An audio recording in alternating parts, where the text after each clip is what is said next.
We'll start off with the paint inlays. This is Spring Melody, and it's 8 actual sheets of 12 by 16 paint inlays. And the way that these work is that you paint your surface, and then you actually lay the inlay, which contains paint and a painted pattern on the sheet of tissue, and you put that into the paint, and then it actually becomes one with the painted surface.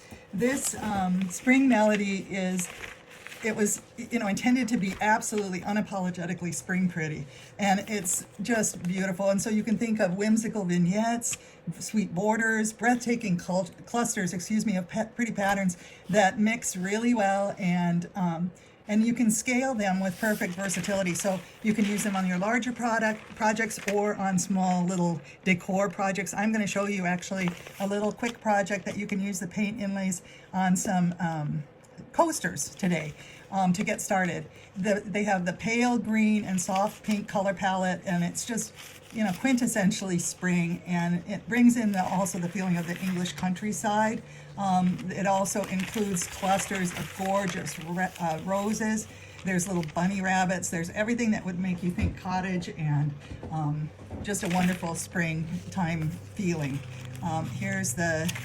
Here's some more of the ones with the pale green, and they're just gorgeous. Anyway, there's so many of these sheets, and we'll show them more as we go along, but I think you'll have plenty to work with this set. And I encourage you, if you haven't used the paint inlays, to learn how to do those, and we can show you definitely here at the shop. I'm hoping to actually have a little class later on, but meanwhile, if you ever want to stop by, we can just set you up with a little demo on how to use your inlays. So the next one is another inlay that's just absolutely gorgeous, and this one is called the Portofino, and it draws inspiration from the beauty of Portofino azulejos.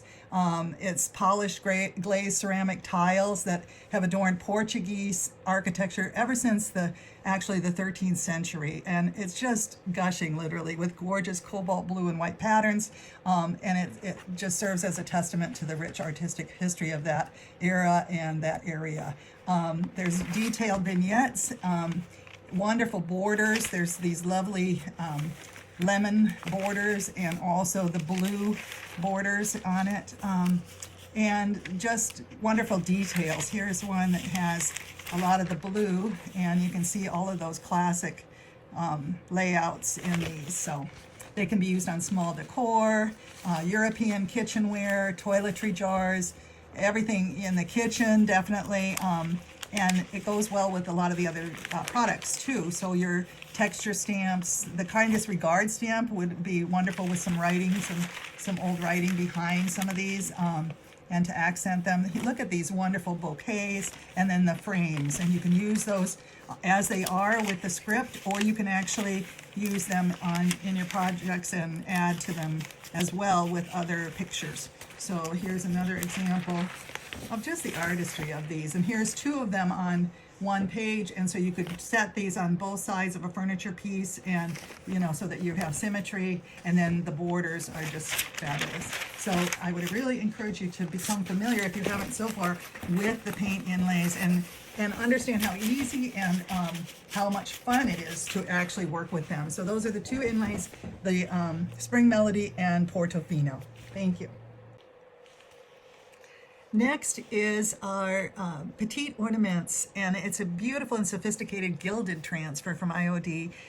There you have classical elements that are inspired by vintage European ornamentation, and this one includes all different types of ornamental frames, trim work, and they're small enough that you can use them on all different types of decor. So your French style gourmet gift jars, candles, lamps, vases, flower pots, wall art, definitely. You can use them on shadow boxes, or accenting a frame, accenting with IOD molds. And you can also use these to embellish special occasion cards, invitations, or journals. When you're using the gilded transfers, you use a light touch on them. They don't take a lot of pressure, but they just come off beautifully onto your pieces, and we'll get a chance to actually demo those for you. And again, here at our shop, you can always come for a little demo as well. And then we have the other gilded transfer, Cibele, which is a lovely full-size transfer that has 4 12 by 16-inch sheets. And that Cibele actually is basically a shortcut to instant sophistication and shimmering impact. It's inspired by the ornate history of 18th century hand-painted furniture, reminiscent of the historical practice of pairing beautiful gold embellishments with hand-painted florals. And it's ready just for that, actually. It has all different types of corner embellishments that you can use, and also border type patterns that you can use on your pieces. And here it actually has a picture of some of the lovely things that you could do on furniture and also on smaller types of products as well. Serving trays, again, glass jars, lamps, nightstands, drawers, hutch panels. You know, there's just no end to the possibilities with this wonderful gilded transfer. And here again, to look through it, it's just got many pages of, it's actually 4 pages in all, but many patterns that you can use, and it's a full-size transfer. So, and then next is also one that I think is going to be absolutely beloved. This one is our Wilde Blumen. It's a beautiful spring type of transfer, and it is full of all different types of wonderful flora and fauna. And the Wilde Blumen is, let me just see here, I'm trying to give you some more information about it. It was actually, the hand-colored artwork was actually taken from the 1794 book Nederlands Bloemwerk. I think I'm saying that wrong, Bloemwerk probably. And this transfer embodies the late 18th century botanical art of that period. So it's just a great transfer, and it's got 8 by 12 sheets in it. And again, it's all different types of flora and fauna, and you've got birds, you've got butterflies, you've got even a little frog that you can work with. Here's the way it looks actually when you open it up, and it has all kinds of possibilities for you. There's a little hummingbird, there's violets, and lots of different types of spring flowers. And it just is exciting to me to be able to see the possibilities here, because I think there'll be lots of things that you can do with it. This is just a gorgeous pattern. So that is the Wilde Blumen.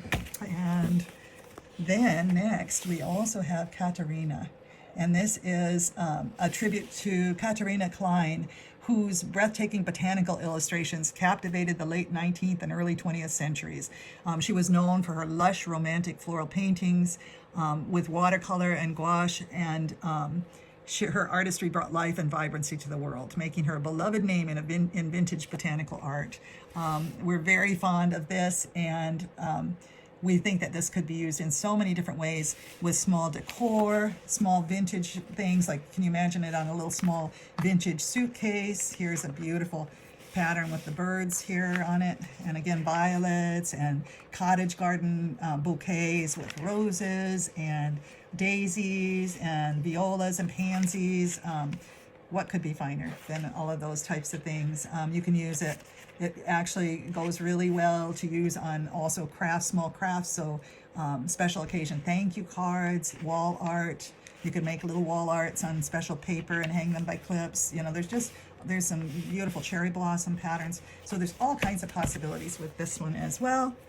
And then next is this is one of my favorites, I think. So Lost Garden is what it is. And it's 8 12 by 16-inch sheets. So it's a full-size transfer, and it can be mixed or matched. But it can also allow you to do some amazing furniture patterns. This one is just gorgeous. It feels like it emerged from a vintage English conservatory or a cottage garden. It reminds me of definitely that look, that kind of cottage look. And that's part of why I really enjoy and love this new release, because it just speaks to my heart that way. So having a cottage garden myself and loving, you know, lavender and all those different things at my farm, I enjoy this type of look. So this is really lovely. Here's some of a view of the pages that you can see. It's just phenomenal, and it also pairs well with so many of the other types of products that have been released in this one, in addition to some of the prior releases as well. So you can mix and match things to your heart's delight. Here's little arches, there's little bouquets, And there's just in borders, all kinds of possibilities again in this transfer as well.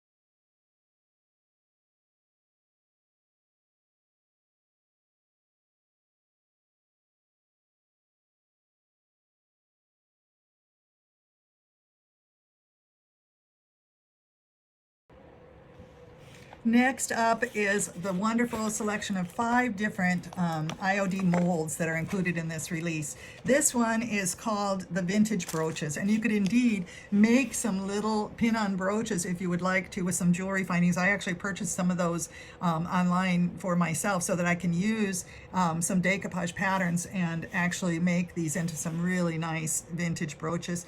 They can also be used as small frames. And I just love the versatility and the possibility of this one. Here's what they look like when you actually, when you use your clay in them. You can use either the IOD clay, or you can actually use your resin as well and paint it. There's all kinds of different possibilities. You can gild the edges with metallic paint or with gilding wax.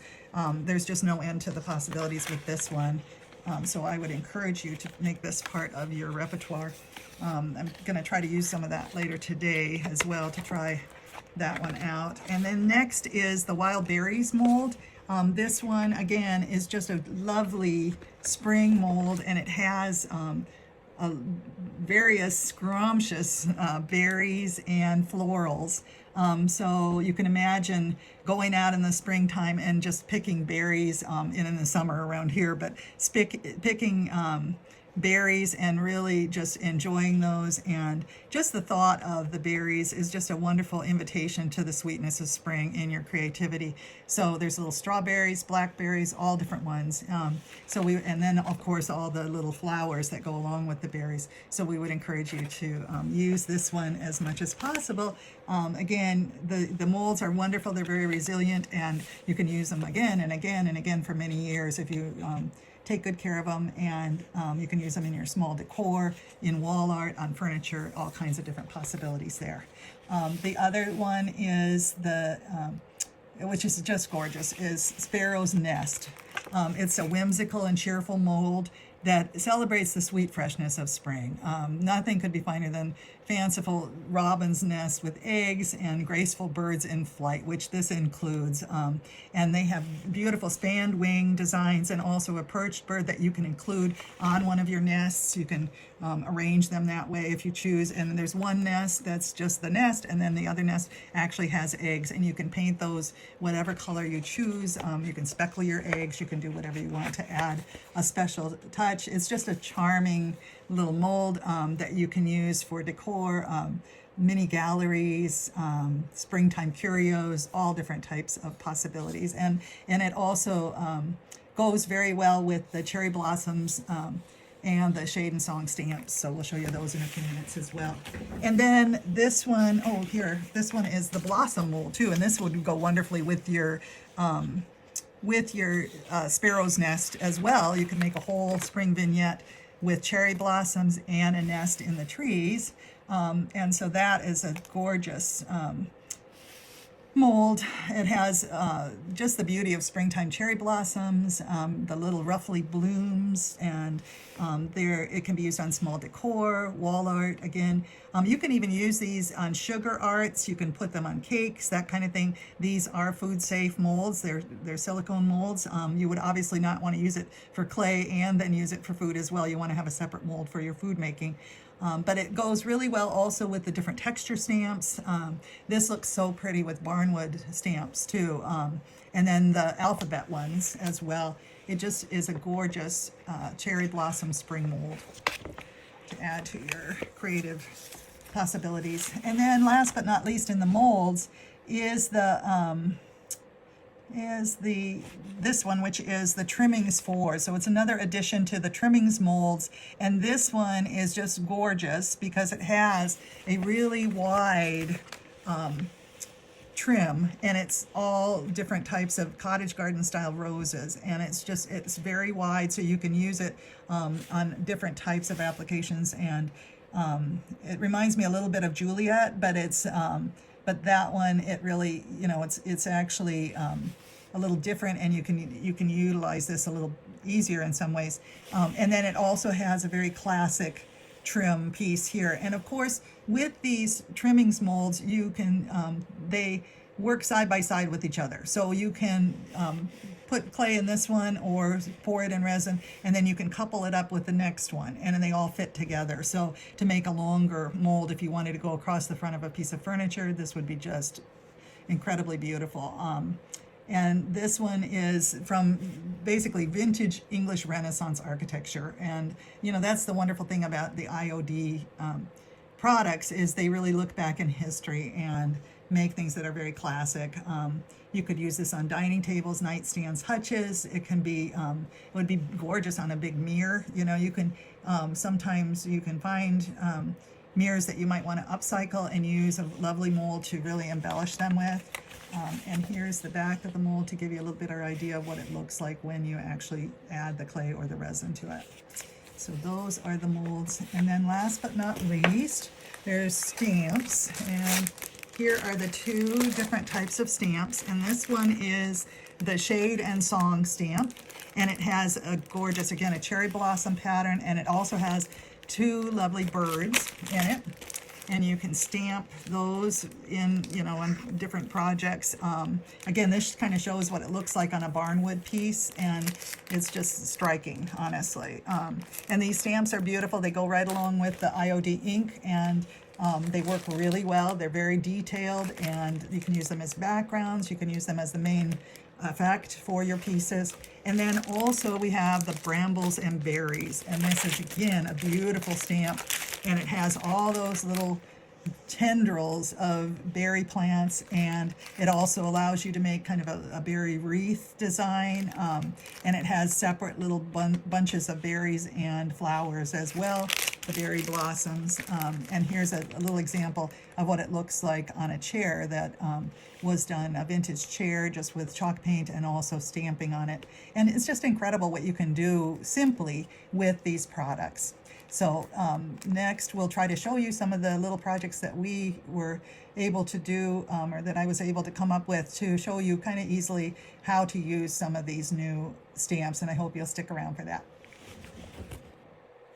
All right, we're going to start with our first project, and I would like to show you how to do a paint inlay, and I'm going to be using the Spring Melody paint inlay. So that is what we've chosen for this one. And once again, we have this available here at Secret Garden Mercantile. And I just dropped one of my sheets on the floor, so I'm going to go get that.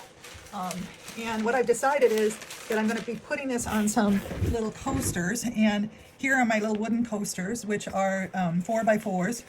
And I'm going to be working with these. Hopefully you can see everything. I sometimes tend to have this not as far up on the screen as I should. So I'm hoping that these will help for you to be able to see. Anyway, first I'm going to be painting my bare wood with some, and these are just little coasters that I picked up at, I think it was maybe Michael's, I'm not sure. But anyway, and I got those. You can, I think, get them also on Amazon. I'm just going to paint the fronts right now to show you how to do the inlays. I'm going to put a coat of paint on the front of it, just a first coat. And I'm just going to cover it with that for right now, and I'm just going to let that dry, and I'm going to use a second coat to actually apply my inlay, because I want to make sure I have really good coverage on this too. I think I'll just go ahead and do the edges a bit too while I've got the paint brush going here. So we'll just finish the edges somewhat, and it doesn't have to be all fancy, because it's going to be, we'll probably distress it a little bit too as well to give it a little more vintage appeal. All right, so we'll just get these 4 painted relatively quickly, and then we'll give those a dry. This is Amy Howard at Home one-step paint that I'm using. We carry the full line of Amy Howard paints here. Well, the one-step paint, and also the the milk paints here at her milk paints here at our shop as well. So you can certainly purchase these. I love these paints. They work really well, and they work with all of the different IOD products. So the inlays, the transfers, everything. So that makes it really nice because you can mix and match your different products with the paint. And I just got I'm just using a little chip brush to get these painted, and I of course got some little paintbrush bronze in there, so just don't want those. The bristles come out sometimes when you're least expecting it, so I don't want that to end up in my pattern.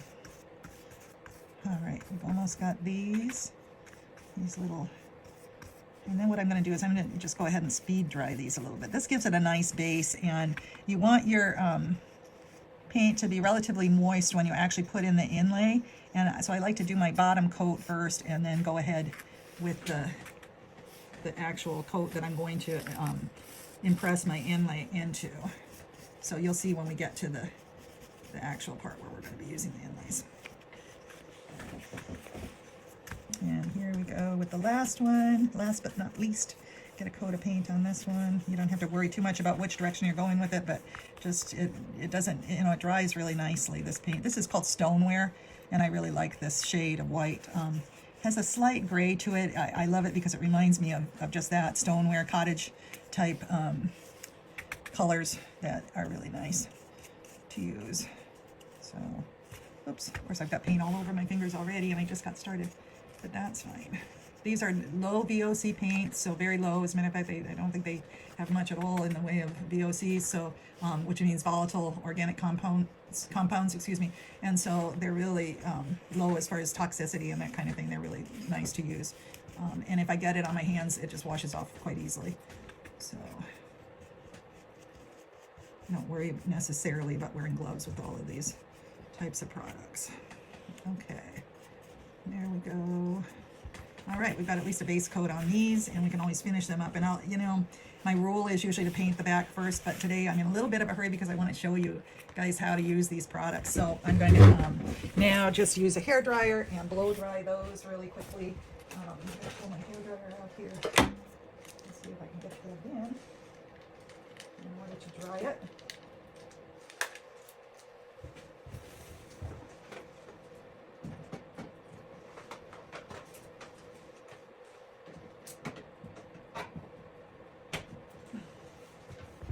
Okay, I'm just going to give these a quick little blast and make them nice.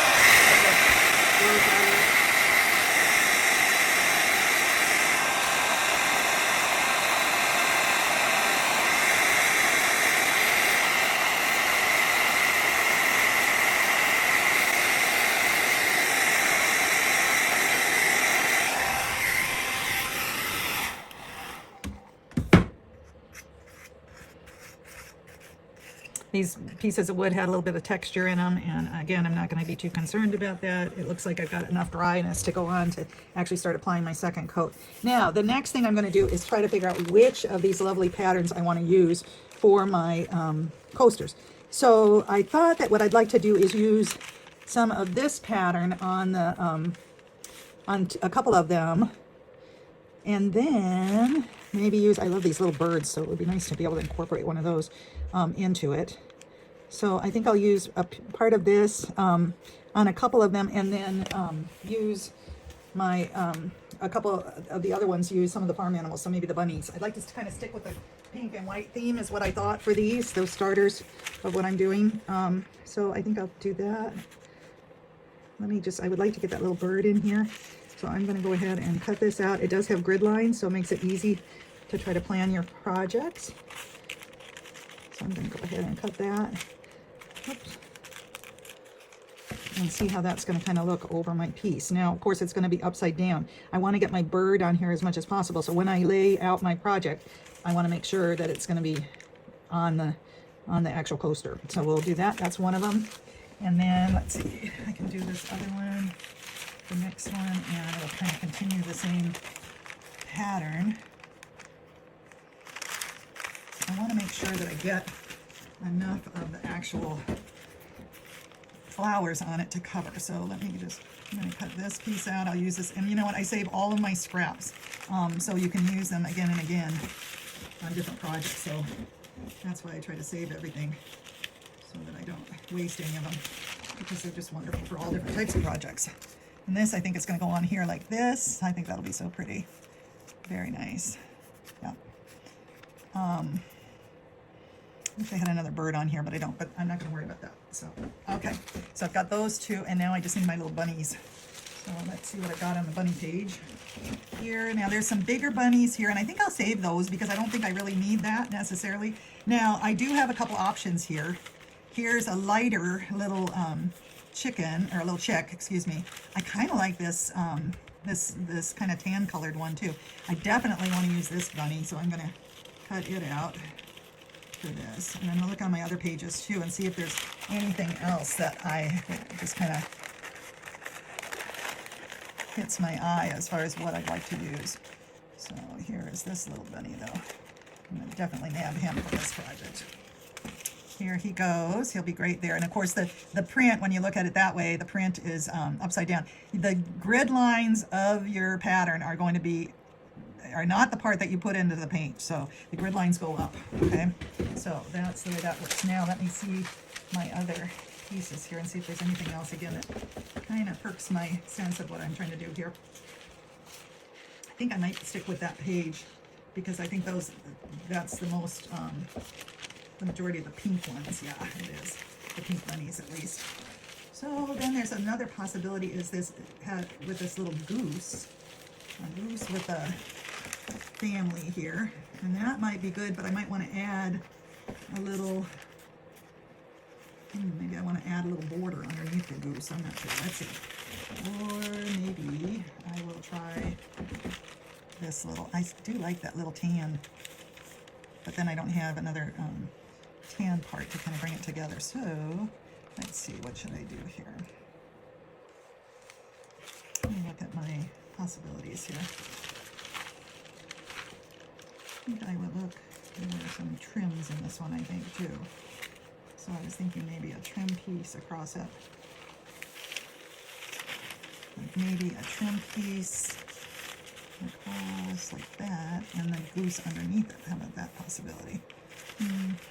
Not sure what I like. Let me just see here. Sometimes it takes me a long time to make up my mind what I'm actually trying to accomplish here. So I'm going to go, I think, with this little tan chick. Or I could go with the pink chick too. Let's see. The pink chick doesn't show up real well though. That's the only concern I have. So I think I'm just going to go, where should I go with this bunny? Let's see. This bunny's awfully cute. Too, poking his head out. Where's my first bunny? He's a full bunny with a frame. And then the chick one. I think I'm going to stick with the chick. So I'm going to go ahead and cut out this little chick. Just like that. Out of my paint inlay piece. My sheet. And then this is how we proceed. I'm going to make sure that I put away all of my, or put it out of reach, all of my other paint inlay pieces, because I do not want them to get wet. That is one thing you definitely do not want, is to get your fresh pieces wet, because you don't want to start, the paint starts actually, it kind of starts making the paint come alive, and you don't want to make that happen until you're ready to use it. So yeah, I think this will be really cute. Okay, so I'm going to go ahead and get ready with these. And the way that we do that, we have to do a couple things, and I think I'll do them a couple at a time just to show you how we're actually going to accomplish this. Okay, so the first thing that we do is we spray down our paint inlays, but we spray the part that has the grid on it, okay? And we do it with a micro mister with just some plain water in it. And so I'm gonna go ahead, and here I'll show you how I'm doing it on here. I'm gonna go ahead and spray that a little bit, just like that. That's how I'm gonna do it, okay? And the micro mister.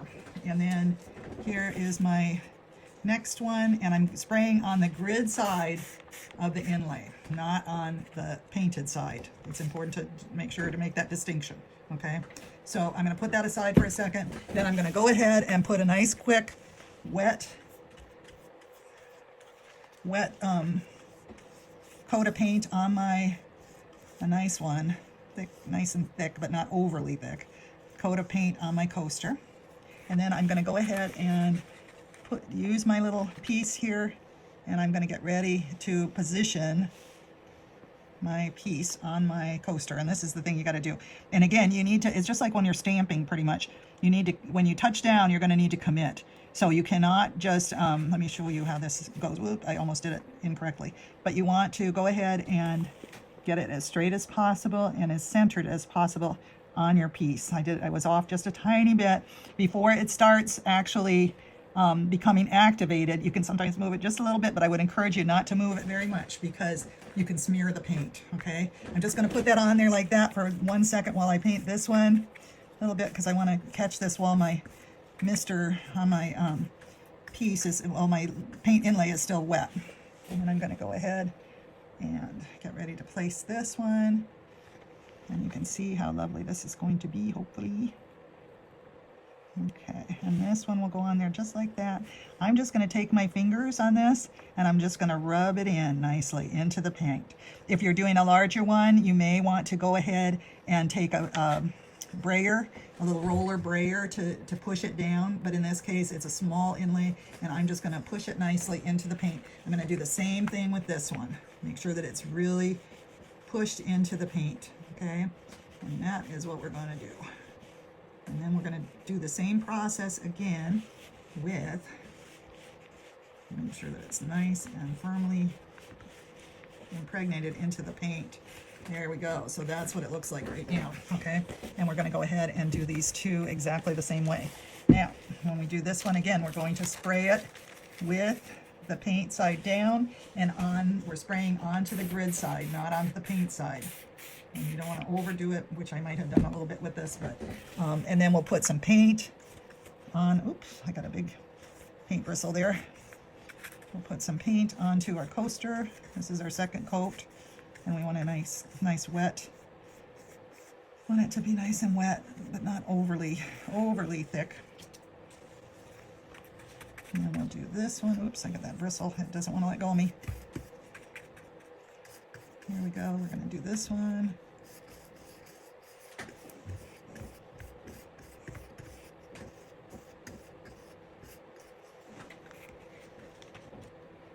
And then we're going to take our piece and figure out the way that we want it actually on the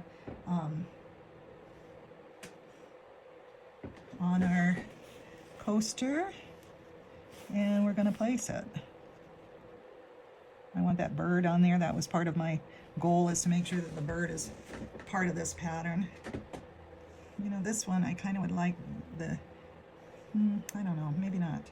I'm going to have the rose pattern going kind of sideways on here. I think that would look fine.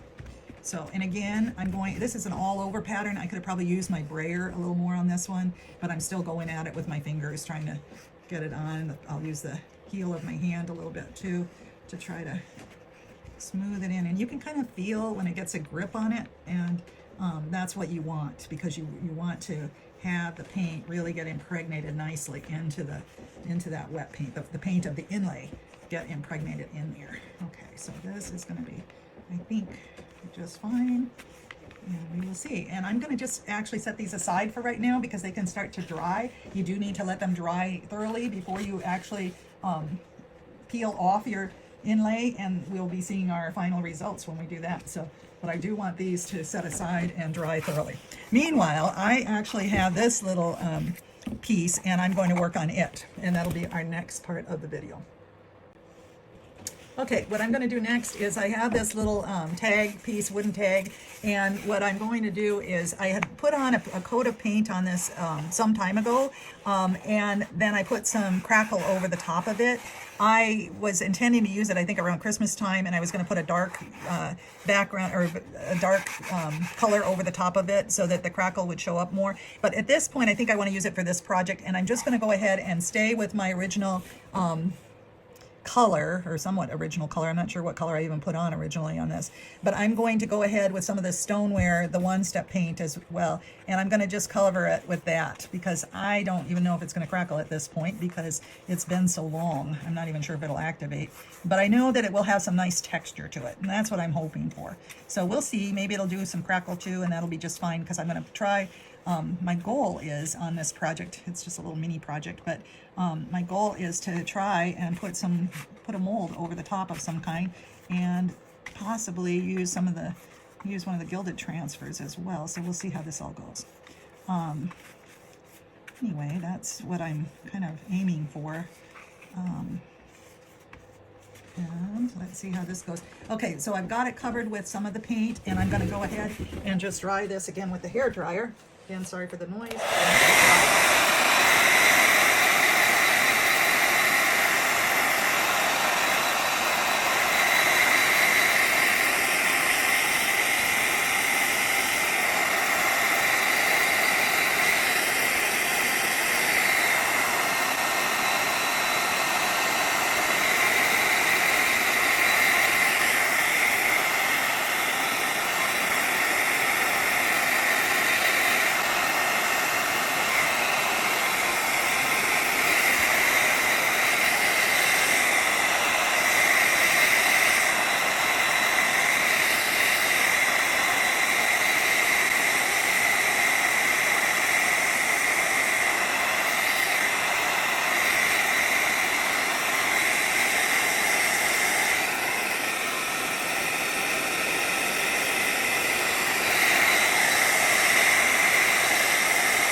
I think I've got that dry, and I don't know if you can really see it, but I think you can a little bit. It does have a, kind of a bit of crackle in it that did come over from when I had applied that crackle medium some time ago. So that's kind of, you know, a nice look that I can work with. So I'm excited about that. And next, I'm going to try to figure out what I'm going to do here, but I'm going to put the video on hold for just a second while I get some of my other supplies.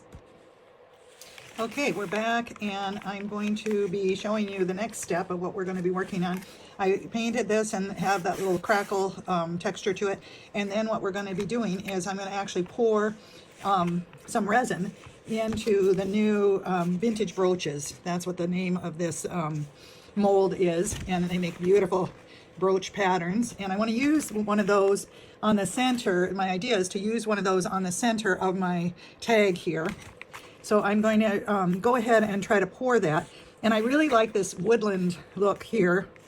However, I'm also thinking maybe I should go with a simpler one for this, maybe this leaf one up at the top, because I also want to decoupage something on the middle. And it's going to be a little tricky on this one, I think, to figure out my actual decoupage pattern on it. I think I'll try that one later. Meanwhile, I think I'll just do this one for right now, so we'll see how that goes. Now, when I pour resin, I definitely want to wear my gloves. So I'm going to first things first, put on my gloves. And I'm going to go ahead. I'm using the Amazing Casting resin, and it's the quick set resin, so it actually has a working time of only about a couple minutes. So it's kind of chilly out here in my studio at the moment, although I've warmed it up today, but like I said, it was 24 degrees this morning. So my resin may not activate quite as quickly as it normally does. I'm not sure, so we're going to see how that works. The other thing to keep in mind is that on the IOD molds, it's really helpful because, this is actually upside down, but it actually has how many mLs you need for each one of the casts. And so this one actually takes 23 mLs for a full pour. This one's 24. So that would be 67 total.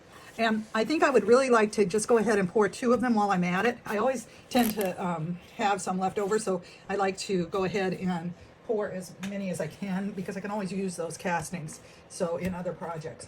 So I think I've got on my little beaker here, I've got, I think I'll pour up to 80 maybe for it. I could probably pour to 65 or so, or 70. So, but I think I'll go ahead and pour up to 80. It'll still give me enough room to stir my resin together. And for that, I use a little popsicle stick, just a little wooden stick to do that. Now this is going to be, let's see, this is the part A, I believe, the Illuminite white. And then I think the catalyst is the part B, yeah. So I will first pour in my 40 mLs. I'm going to move my mold aside. I don't want to splatter it all up with partial resin here. I'm going to pour up to the 40 ml line, And you want to make sure it's relatively precise.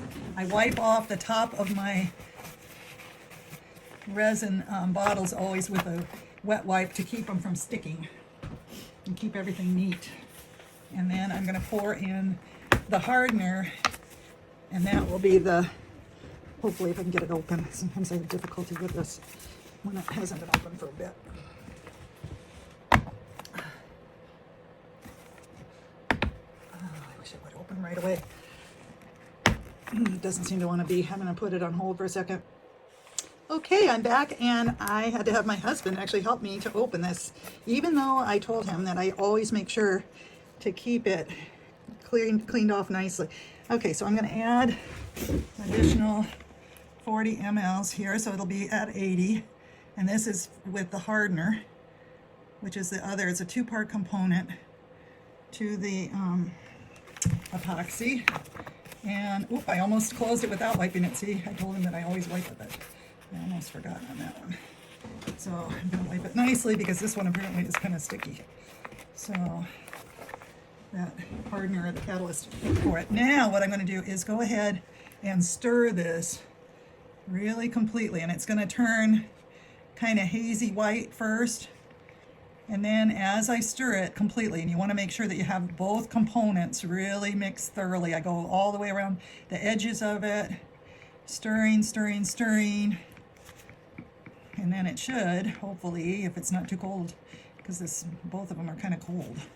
I can feel it with my hands from being out here in the studio overnight. Anyway, but as it stirs and it activates, it should hopefully start turning kind of clear, and at some point it should start warming up, which I think it is right now, starting to a little bit. It's just a little slow to take off because of the weather, but it should get going and get activated. Hopefully it'll work. That's why I said I'm so excited about spring coming soon, because this bitter cold that we've had here in the Pacific Northwest is a little bit much, honestly. I don't usually mind the winter, but it's been pretty cold and really quite icy. And we've had, out here, we've had quite a bit of snow as well. So one day we had about a foot. And I know, I used to live in Buffalo, New York when I was younger.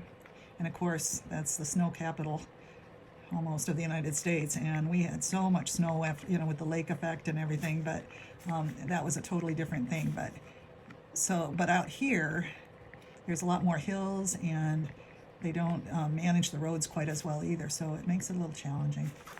Okay, this is just now starting to warm up a little bit, so it is taking longer. Normally this would be ready to pour quite a bit ago, so I don't want to pour it until it's starting to at least feel like it's activating. I can see it getting a little clearer, and I can feel some warmth. It's probably going to go all at once here, but yeah, we're almost ready to pour, I think.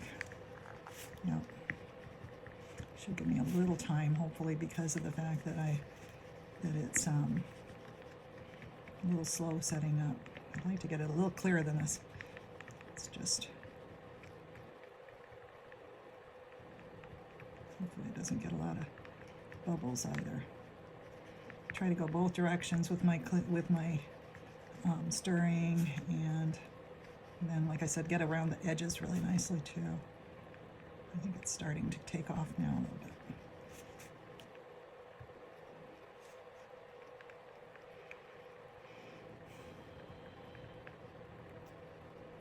Just don't want any problems with it. I'm going to pour it into my new mold, and I don't want it to do anything funny. So, okay, I think it's starting now. It's getting pretty good now.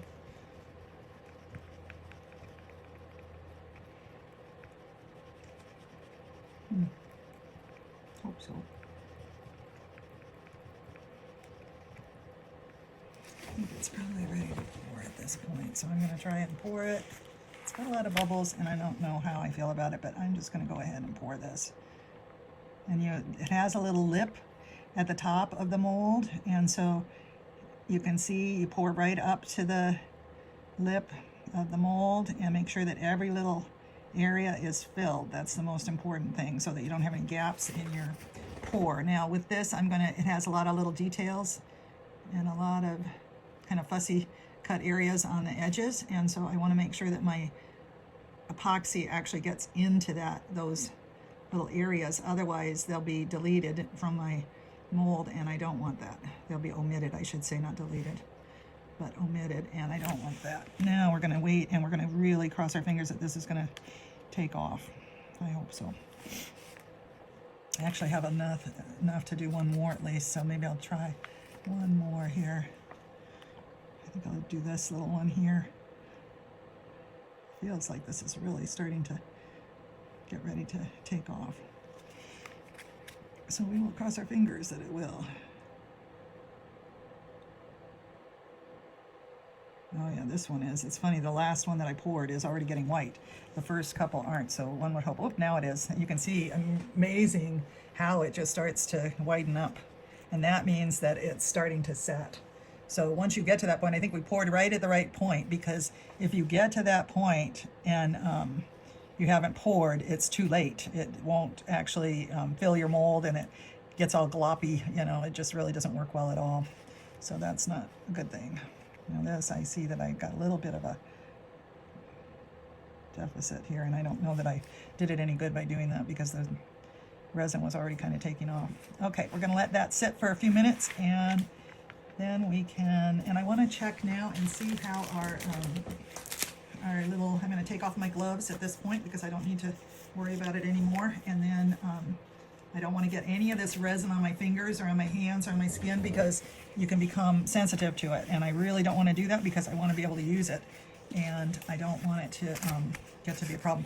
So now what I'm going to do, actually, I feel these, I'm feeling my little coasters that I did the paint inlays on, and they're still feeling a little cool, and that means to me that there's some dampness in them still, and so I'm going to hurry this along just a little bit by using the hairdryer again on them.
Okay, now I think what I'm going to do, I'm moving these molds out of the way to let them continue to set up, because I see that they're not quite done around the edges.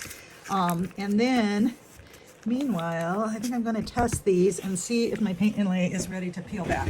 Now, the next step in this is that you do want to, I'm going to get a paper towel for this step.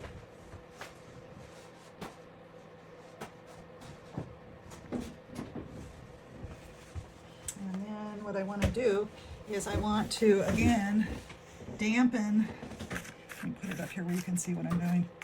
I want to go ahead and dampen the inlay again, and kind of tap it down a little bit, make sure that it's all adhering really nicely. And then we'll start the pull back on it, if we can.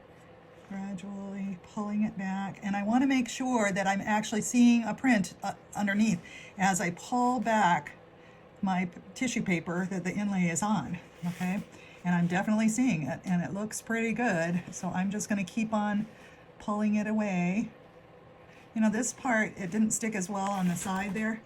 I'm going to see if I can pounce it a little bit with a damp paper towel and see if it does any more. I don't know that it will. It may have just dried that way a little bit. Yeah, it doesn't help it. but it's okay because we can, again, distress a little bit along the edges too. But we're pulling this back, and it's amazing how detailed and delicate that pattern is. Here it is with the paint impregnated onto it. The other thing you can do, you can use this paint inlay again on another piece, so you can keep these. It'll give you a lesser, it won't be quite as bold as far as the print that you'll get, but you can certainly use it particularly for like a shabby chic look. So there's that. And then let's do this little bunny, because I just can't wait to see him. And it says Printemps. It's the French for, and I don't know, again, if I pronounce things wrong, it's only from my high school French that I remember this. Let's see, I need to push that down a little bit. Printemps, I think, something like that. Anyway, and it means spring. Anyway, so that part I do know. And then we're going to pull this back. Ooh, once again, it looks beautiful. It's coming out so perfect so far. And I just love these. They have that little cottage painted look that is just gorgeous. Look at that. Isn't that amazing? Oh, I love it. And I'm going to put that aside. And then our little chick is also very darling. So we'll do that one. Again, push it down a little bit with a damp paper towel. There you go. And we'll pull it up. You know, this is always the fun, miraculous part of the whole process, is when you start pushing these, or pulling these up, and you see just the artistry that is the IOD. These inlays are just amazing. So there you go. And then we have one more that we need to do. And that is this other one, and I love this one again with the bird and the roses. It's going to be just gorgeous.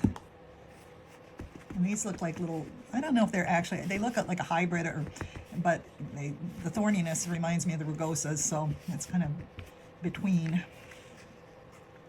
And they're sometimes an earlier blooming rose, but I don't know exactly what these types are, but they're sure pretty. Anyway, this is coming out beautifully. Oh, there's my bird. There is the bird, and it's coming out just beautifully. I love it. Oh my goodness. Isn't this fabulous? I just love doing this. Oh my gosh, that is gorgeous. There we go. So we have our whole set, and then I'm gonna go ahead and actually do a little bit of distressing on these two, but there's the base of our coasters, and look how easy it was to actually do this. You know, I just put a coat of paint on them, and then put another coat on, and laid that inlay in there, and there you have a set of coasters ready to go that are, you know, you won't be seeing those other places. They're beautiful, and they're unique, and they're just perfect for the season. So enjoy. Okay, so now back to our molds. Now I see that they seem to be okay. What you can do is touch your molds and make sure they look okay, or that they feel okay, and that they feel completely cured. This one is still just a tad sticky, so this one feels pretty good. I'm just going to start pulling. Whoop, I see it's a little soft still, so I'm going to wait just for a little bit longer. Meanwhile, I had an idea while I was actually going inside to have my husband help me opening that resin container, that I would like to use the Shade and Song stamp, the new stamp, on the background of my piece that I'm making, that I'm going to be using the mold on, and it's this cracked piece that I have, the crackle piece. Now, this is the very first time I have opened this stamp, and I want to point out the attributes to you. So this is a beautiful stamp. We're going to prep the stamp just a little bit first. We're going to just buff it up a little bit with a fine grit sandpaper, because it's the first time we're using it. So I'm going to show you that. And then the other thing I want to point out to you is this actually has masks associated with it too. So if you want to, for example, put a bird over your branch and not have the bird looking like it's going to be sitting, like, okay, how should I describe this? If you don't want the bird as part of the branch in your print, but you want him over the branch, what you can do is mask off the bird in order to make sure that the branch doesn't get into the bird stamp when you do it, okay, if that makes any sense. Anyway, we'll show that in a different video, how to do masking. But the main thing is to be aware of it. And recently they started doing something really wonderful, because these masks are actually printed on a piece of plastic, and they're perfectly detailed in order to cover up the parts of the stamp that you need to cover in order to mask it.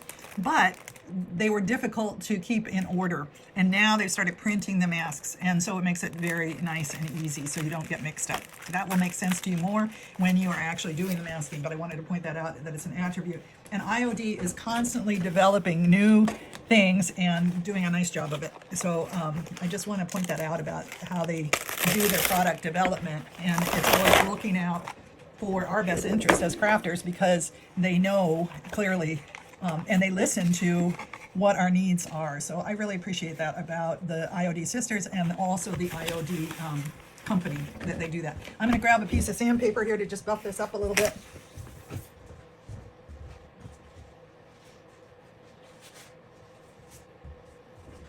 And again, I'm using a nice fine, oops, I almost tripped.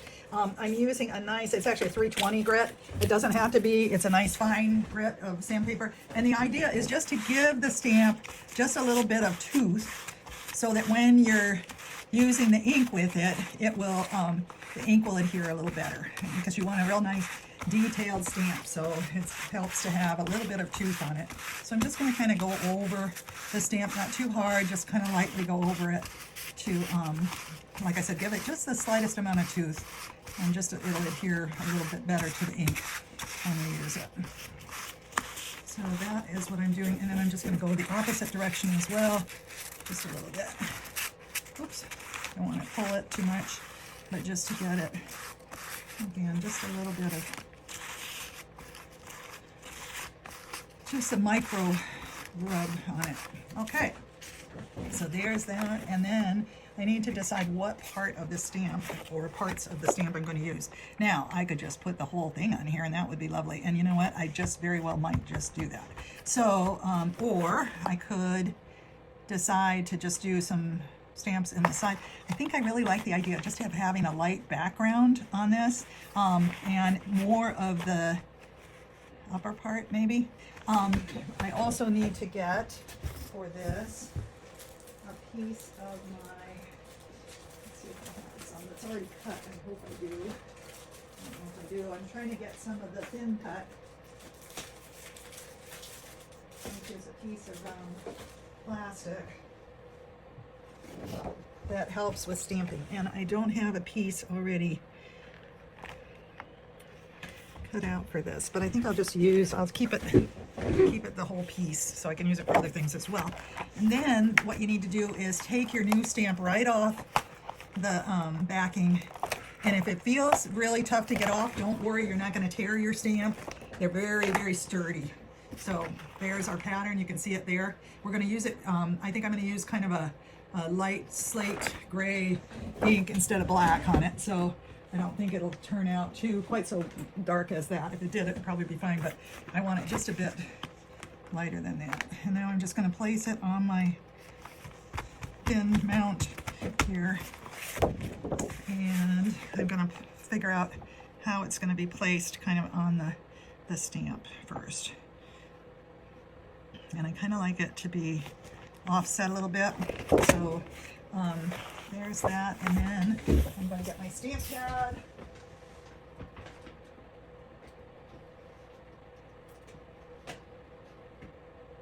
Yeah, this is called Stone Gray, is the ink that I'll be using, and it's quite nice actually. You can tell that my ink pad has been well used.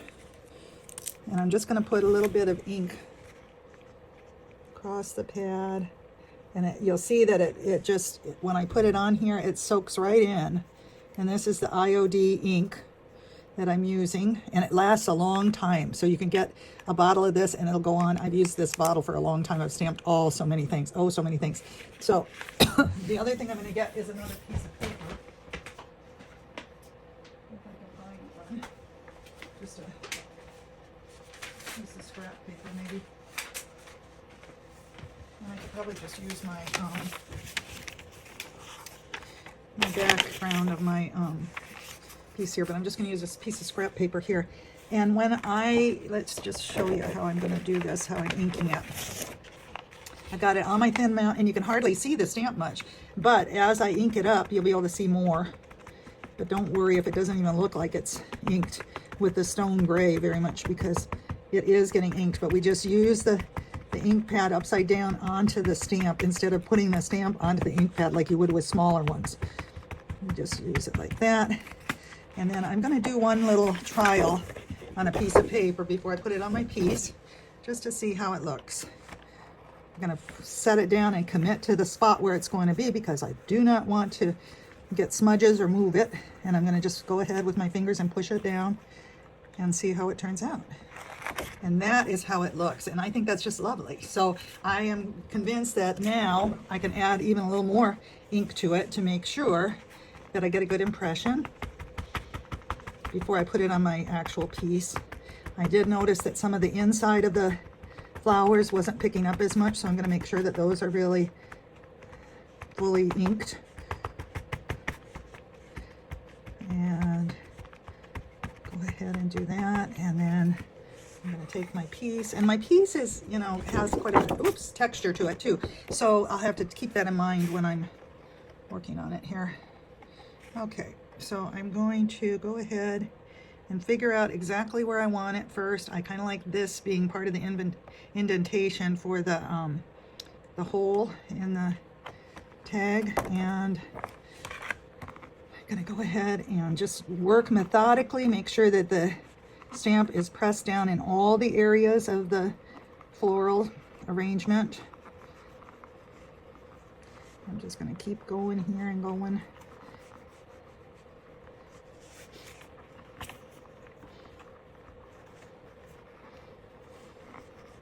And the idea will be, this again is supposed to be a background to the piece that we're making, so it's okay if some of it doesn't turn out perfect. That's perfectly okay.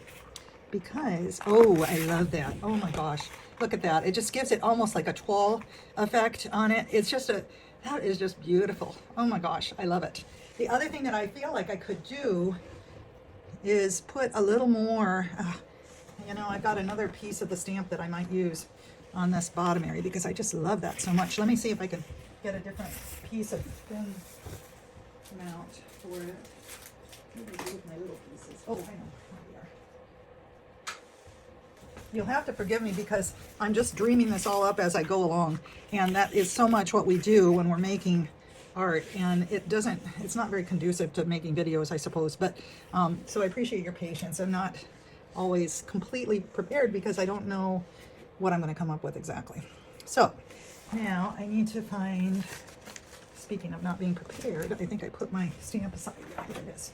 Okay, so now I can see what else I've got here to use. I like this little piece that I got here.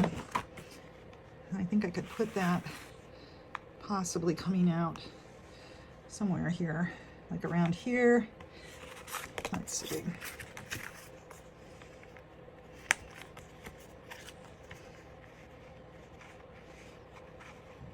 Maybe there, and maybe another little piece.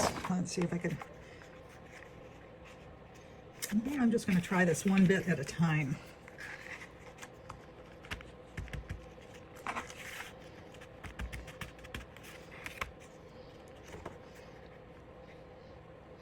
And I'm going to twist it a little bit to make it look like there's part of the tree underneath there sticking up. So kind of the direction that the branch might be going, to make it look more realistic. There you go. There. Okay. And then on this part up here, I think I might bring in another little piece up here, like another part of the tree, just to kind of fill that in just a little bit, because I think I like, let's see, I like having the overall effect, almost like a piece of toile fabric on it.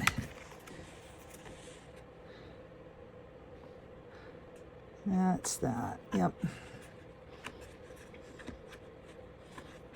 Oh, I love this. I really love this stamp. Okay, there we go. And maybe I'll do another piece down here. I think I will, just to fill it in just a tiny bit again.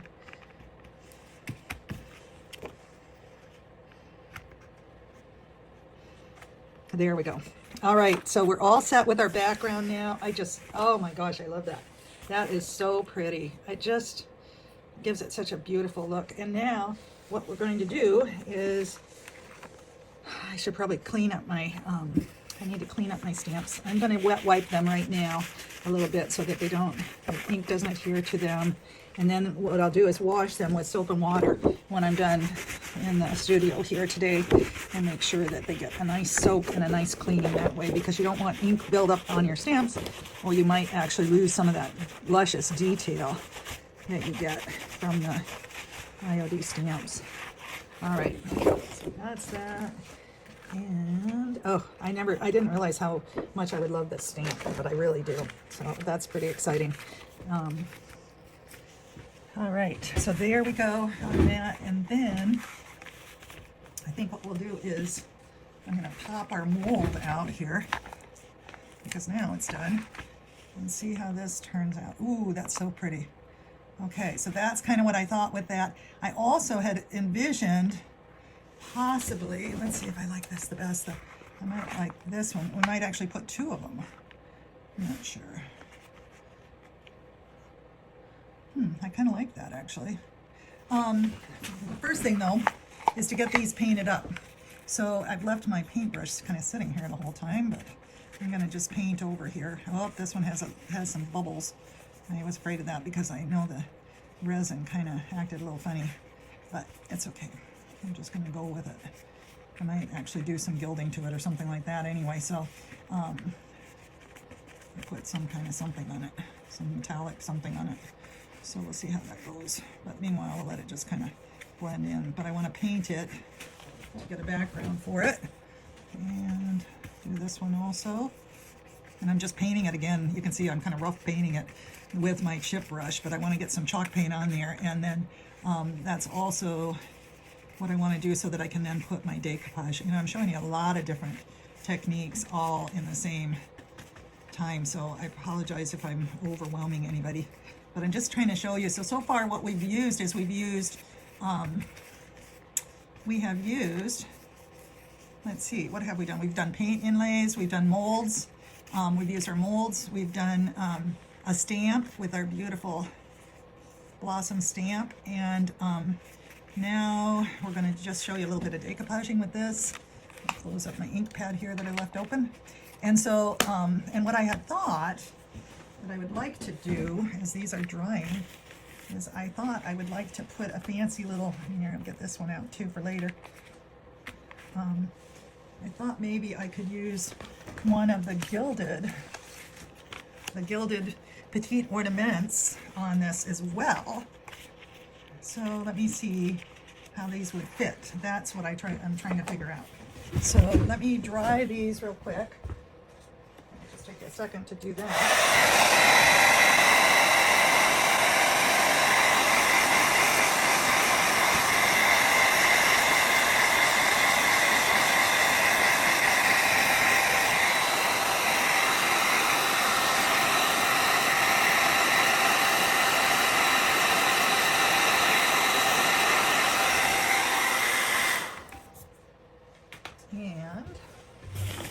What I was thinking is using one of these around the frame, around the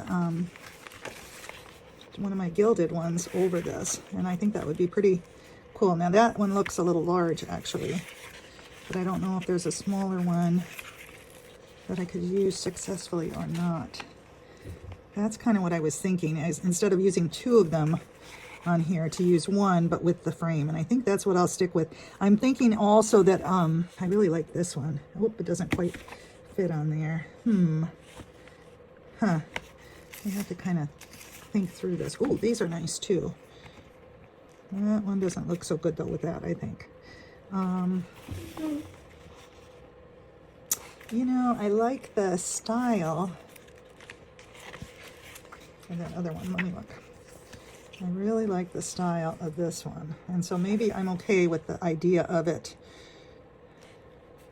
not exactly fitting on the inside of it. Or I could use that one, and that would be really cool because it's kind of like the woodland look, which this one is too, but it's a little small. That would be maybe nice too for the gilded look. Or this would be pretty nice, and it's got the, I like that because it's got the flowers. I think I'll stick with this one. I really like that one. So I'm going to try that one. So I'm going to go ahead and cut it out. And that's what's, again, so nice about these is you can just cut whichever piece you want to use out of your booklet.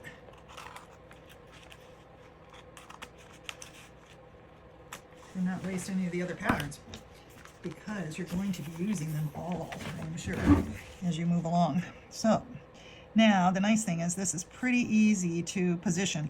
Like I said, I think I'm going to put a little bow in here at the end of this whole experience. And so I think what I will do is go ahead and put this on just a little lower down, and that'll center it nicely with the bow. And okay, so next step is this. I have to position it and just make sure that it looks like it's in the middle. I'm not very good about measuring. I probably should be, but I'm not as good about it. So I'm going to hope that this looks good. Let's see if it does.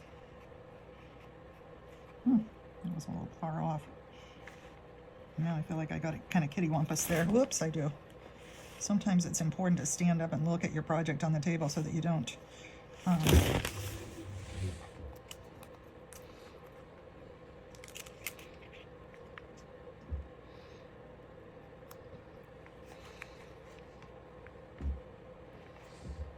this is kind of interesting because it's not totally even anyway, because the drawings are always, they're kind of artistically done here. Let's see, I guess it is.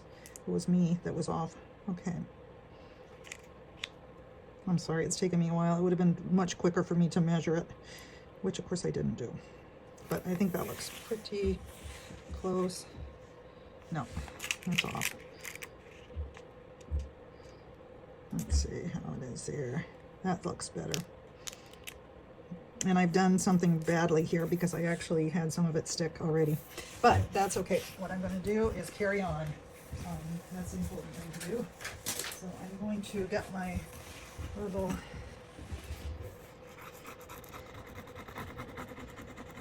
this comes with the transfer, and you'll want to use it on the transfer. This is interesting. It appears that it's sticking pretty well. You want to use a relatively light touch. It's a kind of an art to do these gilded ones. I'm not pushing real hard on it. You really don't need to, but you want to make sure that overall it's sticking. And the other thing is I've got some texture on this one on the back, so parts of it may stick better than others. So I'm not expecting, you know, for it to be the perfect coverage on it necessarily. We'll see.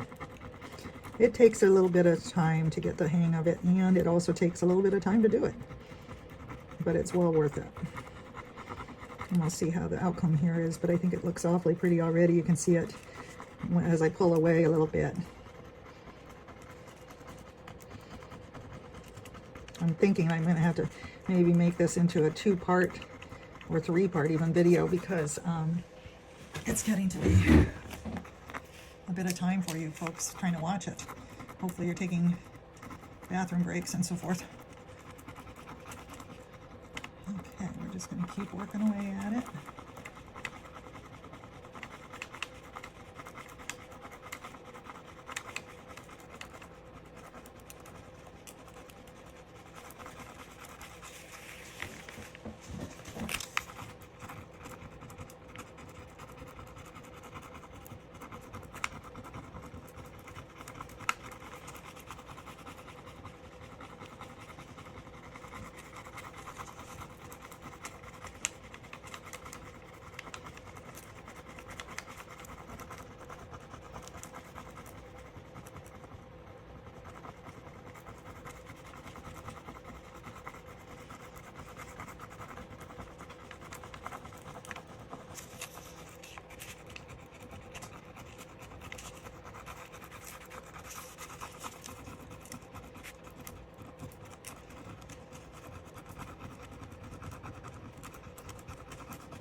Okay, so there we go. Wow, that is really quite nice. That is gorgeous. Oh my gosh, this is really actually turning out greater than my initial expectations were.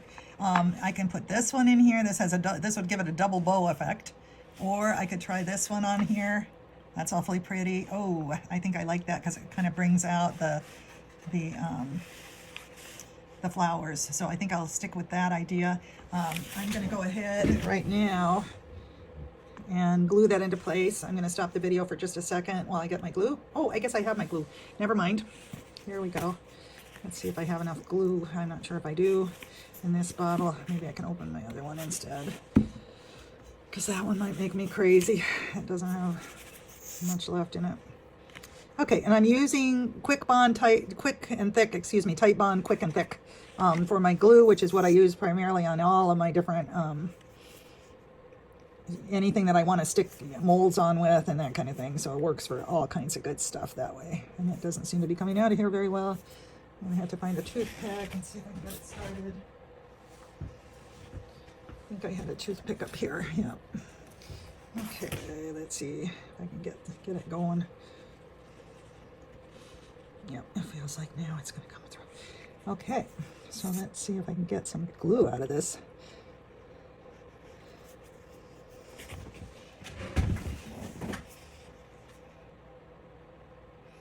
And I have another idea on this as I was, it's got kind of a blob coming out there, but all right, come on. Let's see if I can get that glob of glue out of there that's holding everything up. Usually when you seal this up, it usually works pretty well, but this time it got kind of sticky. Oh, I've got plenty of glue now.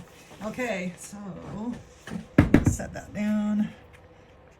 I think there was another glob in here that I don't want on the back of my mold, so I'll put that aside. And then I'll use one of my epoxy sticks that's got some already hardened epoxy on it, and I'll rub this all around on the back of this. You don't want to get so much that it oozes out, but you want it to adhere nicely, so you got to kind of use a balanced approach to it. And there we go.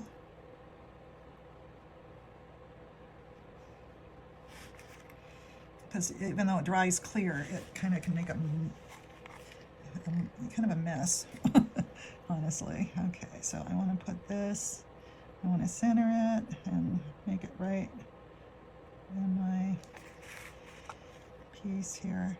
Okay, I think we're pretty good there. Whoops, we don't want to get it too far over on either side. Have it centered nicely, and I think that's pretty good. And oh, wait, it looks like it needed to go up just a hair.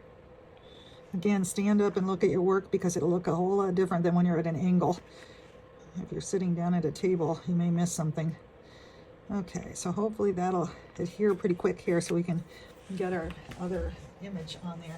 Now, what I had thought about doing is putting a little bunny rabbit on there, but I'm not even that thrilled with the bunny idea at this point because of how elegant this is looking. I'm wondering if I should have something else on there. I think the bunny was cute, but I don't like cute so much for this. It's actually looking a little too elegant for a bunny. I know that bunnies can be very elegant, but I kind of like this to be even more so. So bear with me. I'm going to go get a different piece of decoupage paper, I think, for this. All right, thank you. Okay, I'm back, and I still have not decided what I should be adding to this. So I think what I'm going to do is I'm going to I'm going to cut out a couple of these little pieces of decoupage. So these are all from the AB Studios little Easter, and these are some of the gilded ones that they have, and so I thought those would really highlight this nicely. But I wanted to kind of see what looks good on it. So I think what I'm going to do is I'm going to cut out a couple of them and see how they look on it to give us a better idea. Now this one is, I'm trying to figure out the size as well here. So, and again, we have all of these papers available at our farm shop here at Secret Garden Mercantile, and you can get them to be able to craft along with us. Now here, this one that I'm cutting out here is a little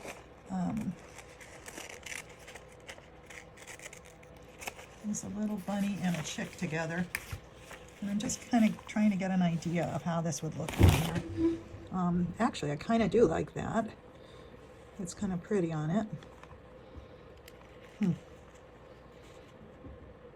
could just put that in and then kind of feather it in, but I'm going to try look at a couple others as well. The one that I had in mind originally, I think, was this one. It was kind of a upright standing bunny with a bow. So I'm going to see if maybe that's still going to be okay. At first I thought, oh, it's not kind of fancy enough, but on the other hand, it would be kind of nice to blend. That looks like the perfect size. I do like that, being the right size. And then the other option would be to try a more gentlemanly bunny. Let's see how he would look on here. I'm going to go ahead and try that one. And I'm cutting them kind of large because I want to have some give, and I'll be able to trim them down a little bit for my decoupage when I get ready to put them on. Let's see how he would look here. He's a little bespectacled. He's got spectacles on, bespectacled bunny. Ooh, I like him on there, actually. I think I'm going to go for him. I just think he looks stately and he looks good. So I'm going to try him on there, and that's kind of fun. Okay, and so in order to trim him down and make him blend in with the background, first of all, I'm going to use a paintbrush and some water and wet the rice paper that the decoupage is on around the edges, and just kind of pull it away so that it's torn. It has kind of a torn effect, and then it will blend in a little better that way with what we're using. I'm going to take him and just kind of cut him out here. Oh, I kind of wet his tail. I don't want to get his tail torn off of there, so we don't want to get that close to it. But kind of have to be a little gentle with what you're doing on this. But this makes it, if it's torn, it doesn't look so sharp as the where I cut the paper. So that makes it kind of nice. Now I cut it a little close in some areas, so it makes it a little more difficult to tear without ruining the picture. So you have to kind of use some finesse on these things.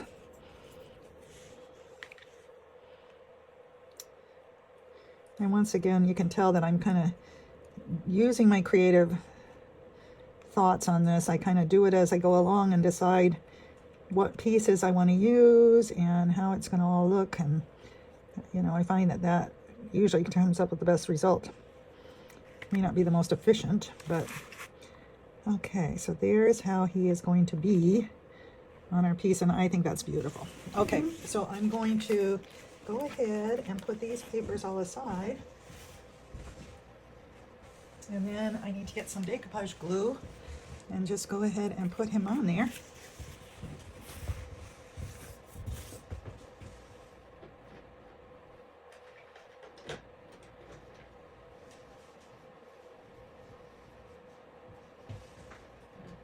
And hopefully I can open my decoupage glue. Yes, it actually opened first thing, which is amazing. And I'm using Pentart decoupage glue. I use a range of different glues. I find this one is excellent. It's ultra matte, so it goes on as a matte surface. Again, we have it available here at our studio, and then we also have some other types too. I have some Paint Couture brands as well, so I've got you covered as far as the decoupage goes. I'm just going to paint some of that on here. Let's make sure you can see this. And then put him right on there and just smooth him out nicely. Because he's pretty small, we shouldn't have too much difficulty doing that. I'm getting to like this. I think it's just lovely. Okay, and then I'm going to put some decoupage glue over the top of him. Just like that. Got a little bit of a wrinkle there, but nothing too bad. There. It's a very small decoupage project, so that's kind of fun and easy. All right. There we go, put that in the water, and then we'll go ahead and give that a little hair dryer treatment. Again, get it to seal down nicely.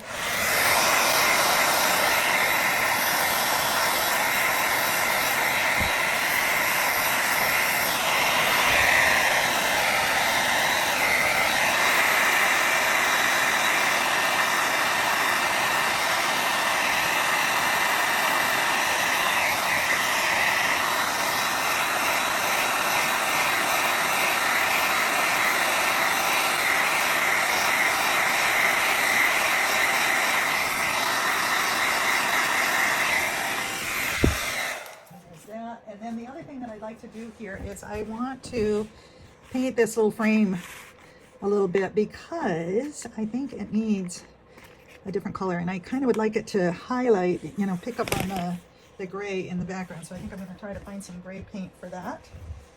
Let's see if I got some. I thought I did in one of my open containers. Yeah, I do. And again, I'm using the Amy Howard One Step for this, and I'll probably use just a small brush to do it. I'm going to blend it in a little bit with my stoneware white color that I used earlier. I think I'll blend it with that a little bit to get it a little lighter, because I really kind of like the light gray that's on those flowers. So I'm just going to go ahead and paint this a little bit. And again, I'm just going to use a light touch on it. I may not cover it all. I'm going to probably cover the majority of it because I'm going to be able to see as I paint here. But I'm just going to dab away at it. And I may wipe it back just a little bit, almost like a little bit of a wash, because I want it relatively light. But I don't know, maybe I don't need to do that. We'll see when I get it on here.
All right, there we go on that. I think we're pretty well done with that piece, that part of it. And then we've got that, and then we'll dry that as well real quick.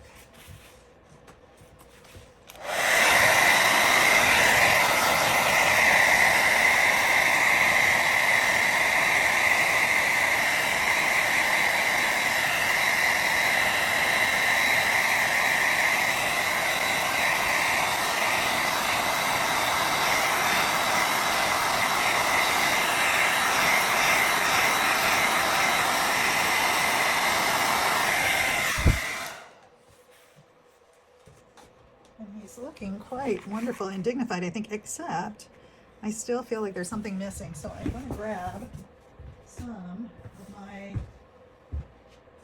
what did I do with it is the question. Let's see. I have some,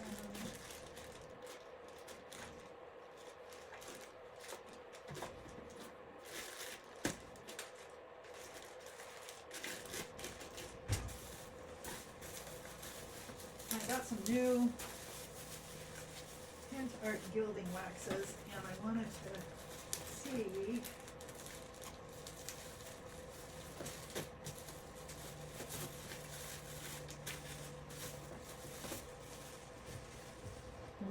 try the new gold that I got, but I wonder if I got it again.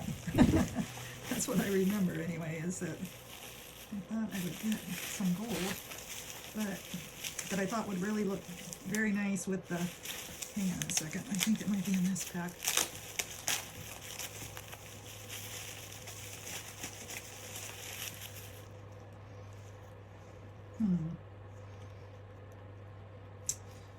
This one, it says bitumen, which I think is darker than what I had thought maybe it is. I'm not positive. So I might open that and see what it looks like.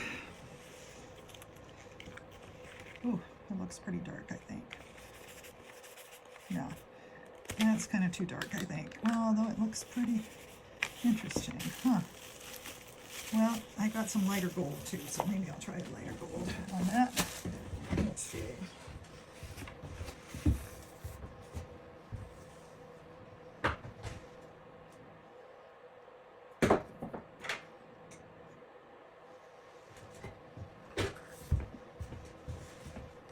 This one is called Gold Array, and as I recall, it's pretty good. Oh yeah, I think that should probably go well with this. So I just wanted to get a little bit of gold on here to accent the frame.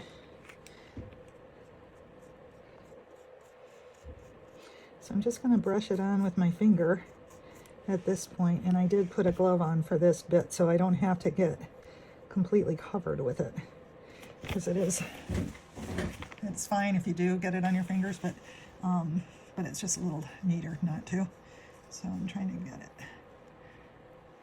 We'll just accent it a little bit, bring out the texture too, a little bit of it. Love this. I just think these molds are fantastic. They're just amazing. And this is again the cameo mold, or no, excuse me, it's the brooches mold. The cameos were the cameos might work with this mold actually to make a brooch, but this is the brooch mold that came with this new release, and it's just fabulous. I like it a lot. And even where I have those little bubbles in the resin, you know, once you get the gilding on it and everything, it kind of looks like it just fits right in. I could have filled those, but I didn't go to that length to do that. But I think once I get this on, it really brings it, you know, it kind of brings it all together with the gold gilding wax.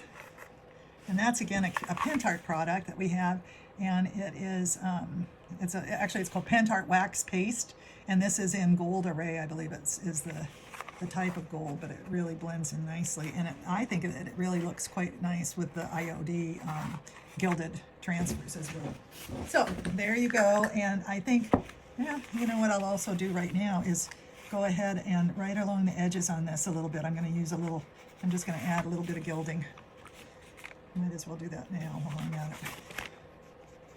So I was going to wait, but I think I'll just do that right now, and then add a little bit. It'll give it a little bit of dimension.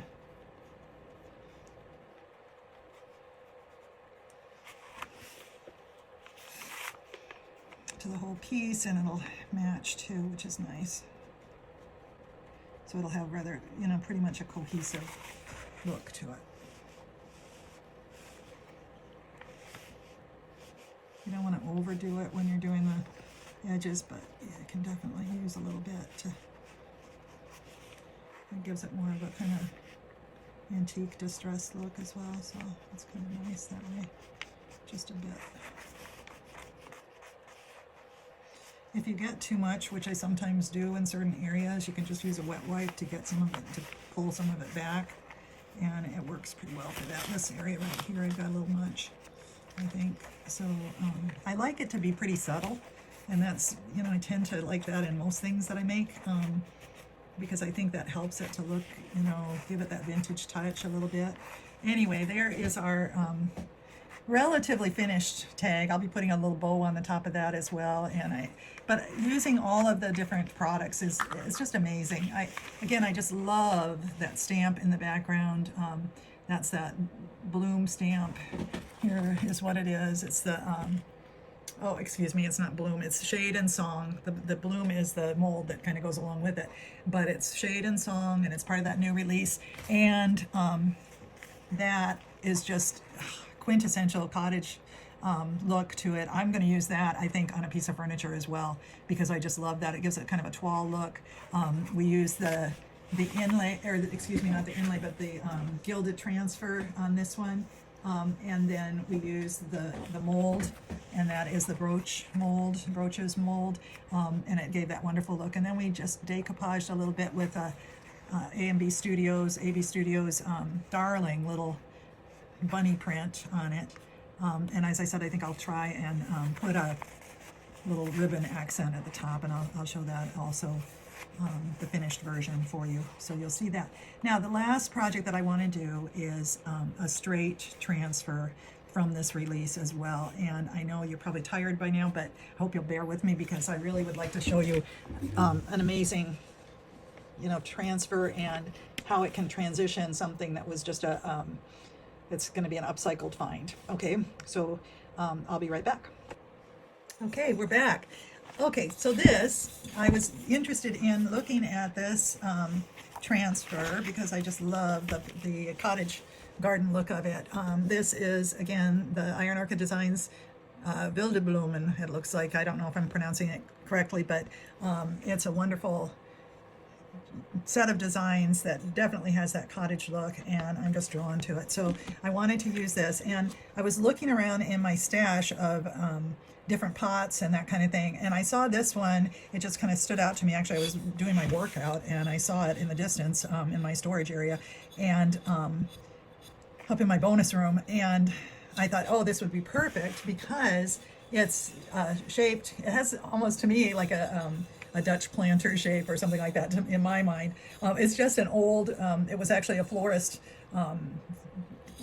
where a bouquet was delivered to someone in this florist vase, and it says "Say More with Flowers FTD" at the bottom, and I just find that kind of fun too. But I wanted to just upscale it a little bit by adding an IOD transfer, and I just thought I'd try it and see how it looks on there. So then the question is which one to use, because again, we've got all these different varieties and all these different possibilities, and that's sometimes the hardest thing, is to choose which one of all of these lovely, beautiful designs one might decide to use. So I'm looking through here and just seeing kind of what's drawing me. I love this one with the lilies. That is just gorgeous, and I actually might want that one on it. And then of course I just love these violets, and that was kind of the thought that I had initially on this, is to use the violets. I like this little frog. I think he would be very cute with the violets, because that's certainly a spring thing too. And then this one is gorgeous too, and this is a little larger, so I think it would be better on a different and probably a different application, because this pot is kind of stout. It's not very tall. And then there's these little, they look like little bluebells or something like that. So those are very pretty. And so are these tulips. Those are gorgeous.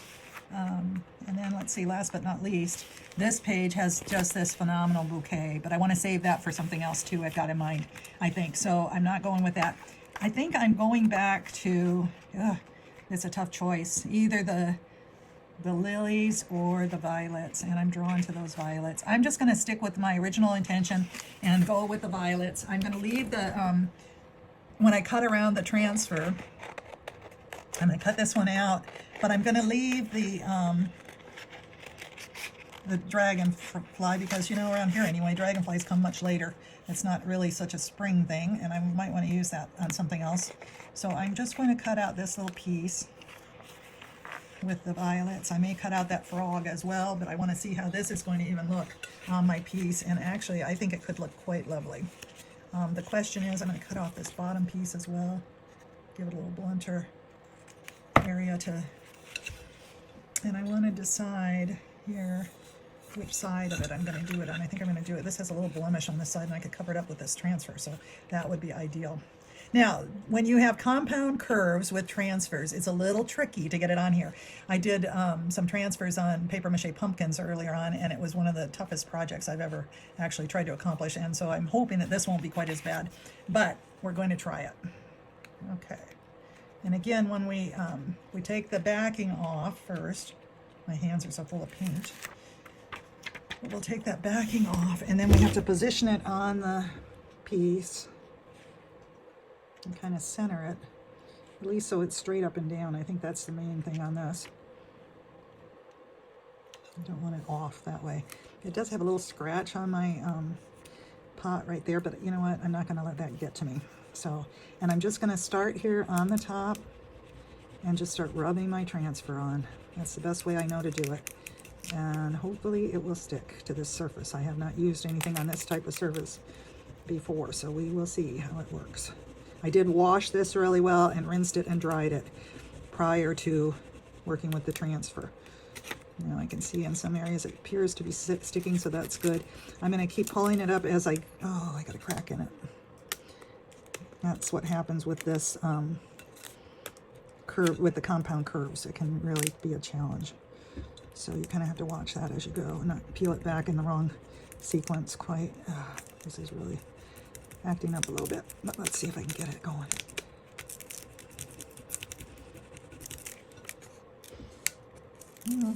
That one doesn't appear to be sticking very well right there. You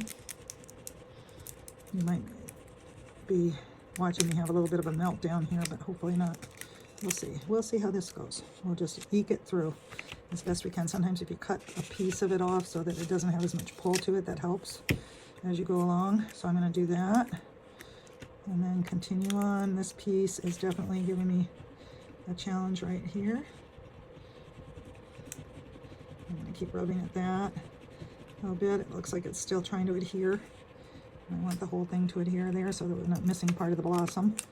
This one is also trying to crack, and so I'm going to eke it back into place as much as I can. Kind of have to nudge it along when you have these compound curves. It's funny because it wants to stick and it wants to do what it's supposed to do, but it doesn't always quite work correctly.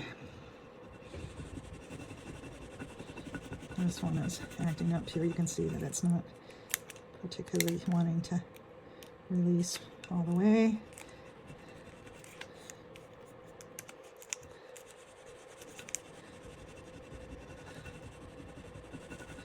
So if you are brand new to transfers, I would definitely encourage you to start with a flat surface. I'm showing you this because it's kind of something that I wanted to accomplish here with this pot, but it may not be the best for a beginning person with transfers. So I would encourage you to start out with a flat surface if you have not done a transfer before, because I don't want you to have a fiasco and think, oh, these are terrible, and not want to come back to them, because they can be just wonderful to use. So, but start out with something simple, but then when you're ready, you can do your compound curves and all different types of things, applications with them. Let's see how this is coming here. I'm a little worried about, yeah, there's one piece missing. Now, you see what I'm doing here. I'm pulling it up a bit at a time in order to see if it's actually sticking. So you can certainly do that and then put it right back down and get the rest of it to adhere. But if you have, even though it may not look like much, if every little bit isn't sticking, it's going to show it's going to be very significant when you actually pull up the whole top piece. For example, just now, this little leaf sticking out was not adhering. So I'm going to push that down and get that hopefully to stick. And then you can look at your piece, and if there's little specks or something like that, you can rub them right down if you can. That one I can't, but I'm going to, it's so tiny that I think it'll be okay. And you can sometimes fill in even with a bit of a paint or a marker if you need to as well. Hopefully we don't have to do any of that. But this one, there's a little spot missing on that leaf. But as you can see, I cut off pieces in order to make it a little more doable for me as I'm conquering this curve on the piece. So that's what I did. I just cut it away as I went. And I'm continuing to try to do that, I think, as much as I can. Right here is where I'm going to cut away again, I think, because that's completely adhered in that area. So I don't need that pulling at it and trying to make my curve happen. Now, I've still got quite a bit here though that I don't have adhered yet. And I'm kind of pushing it down and adhering it as I go with my fingers and then doing my rub on it. Right now, this is a pretty significant curve on the bottom here, so it's a little bit challenging too. I just don't want it to all pull away before it's primarily finished. Takes a bit of patience and a bit of finesse, but it's certainly going to be worth it if we can get this on here properly. And I think we probably can. I have hope that this is going to actually turn out quite nicely.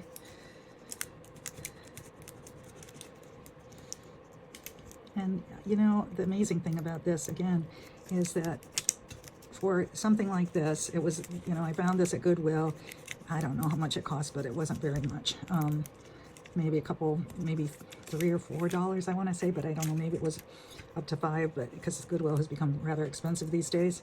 But I just loved the shape of it, and I honestly thought, oh, I might paint that or do something more to it. But then when I saw these transfers, I honestly could only think of, you know, doing this. So now we're going to gently rub on the transfer too. You have to kind of buff it, but very gently so we don't pull up pieces if something's wrinkled. We don't want to do that. Oops. Anyway, so we'll do that to just buff it down a little bit and make sure that the transfer is really adhering. But do that very gently. I've had pieces of transfer pull up when I've done that, and especially if I'm not paying good attention.